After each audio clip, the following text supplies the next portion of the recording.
Hello and welcome to another moment of joy.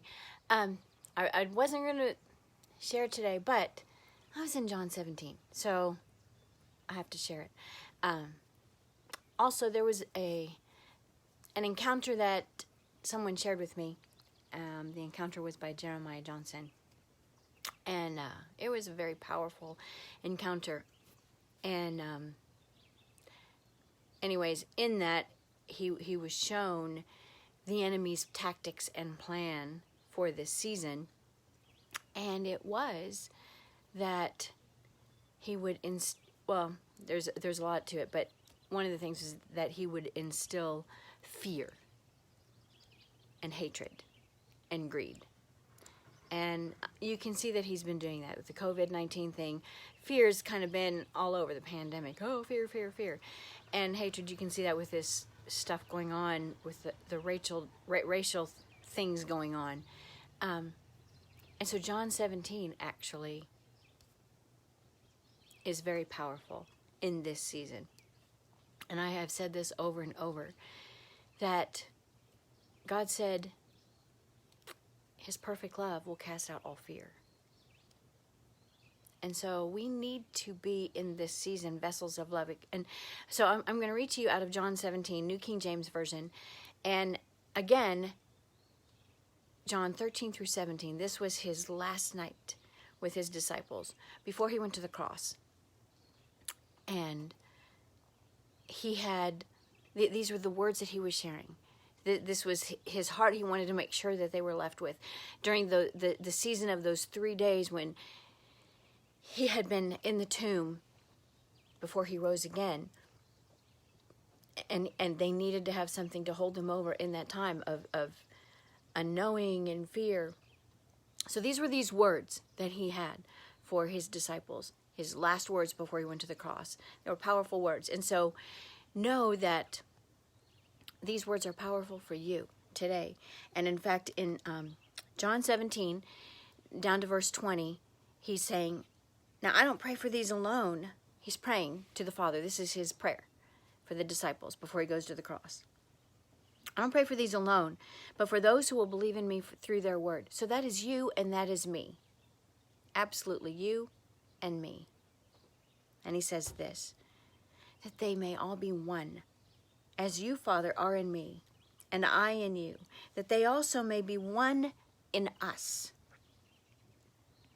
that the world may believe that you sent me, and that the glory which you have given me, I have given them. So think about that. The glory, it says here in John 17, verse 22, the glory that the Father gave Jesus, Jesus was desiring that that would be in us. And that word glory is a huge, weighty definition, the word of it. But a simple definition of that word would be God's reality, God's view, and God's opinion. And so what Jesus was praying to the Father at that time, for you and for me, is that we would be able to experience the glory, the God's reality that he had bestowed upon Jesus as his son, that we would experience that same glory. We would walk in that same glory. And in that, it says in the verse prior, that the world may know. So, and it says in Colossians that that Christ in us is the hope of glory. The hope of heaven is Christ in you and me, so that we can go out in this world of confusion and shed peace, share peace, that we can go out in this world that the enemy is trying to instill fear and hatred, and we can bestow love and spread love, that the world may know. So here, verse 22 again, and the glory which you have given me, I have given them, that they may be one, just as we are one, I in them, and you in me, that they may be made perfect in one, and that the world may know, here it is again, that the world may know that you have sent me, and, this is awesome, have loved them as you have loved me. Dwell on that all day today. the exact same love that Father has for Jesus, he has for you. That same pure, righteous, holy, powerful love. He has that for you. Father, I desire that they also whom you have given me may be with me where I am, that they may behold my glory, which you have given me. For you have loved me before the foundation of the world. O righteous Father, the world has not known you, but I have known you, and these have known that you sent me. And I have declared to them your name, and I will declare it, that the love which you have loved me may be in them, and I in them. So that is Jesus' prayer. That's the last prayer he had that night before he went to the tomb.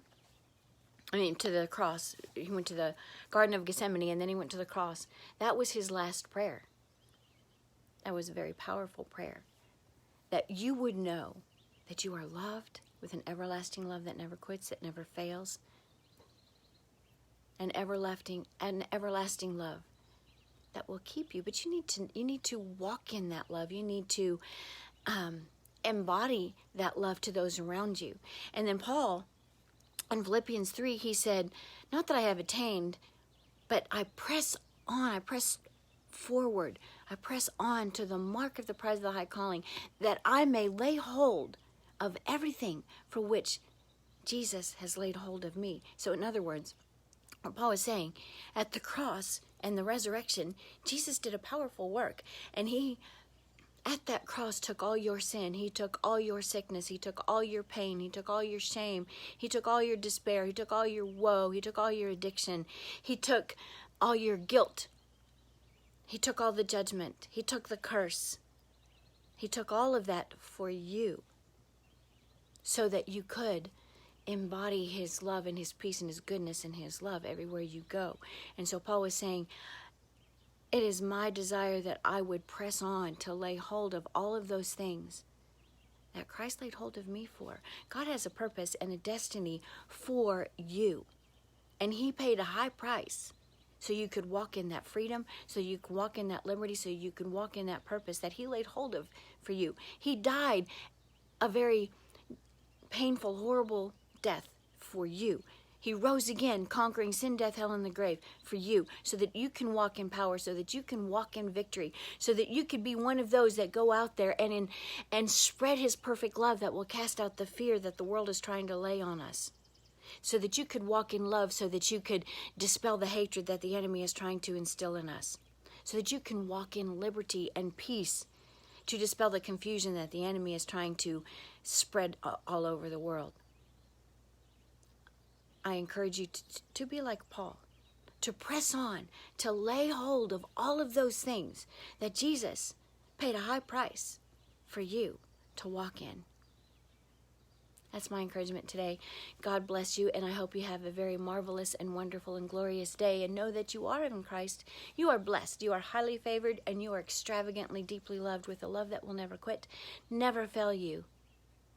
God bless you. Have a beautiful day, and spread love, cast out fear, spread peace, dispel confusion, spread God's love and his presence and his glory, and dispel the hatred.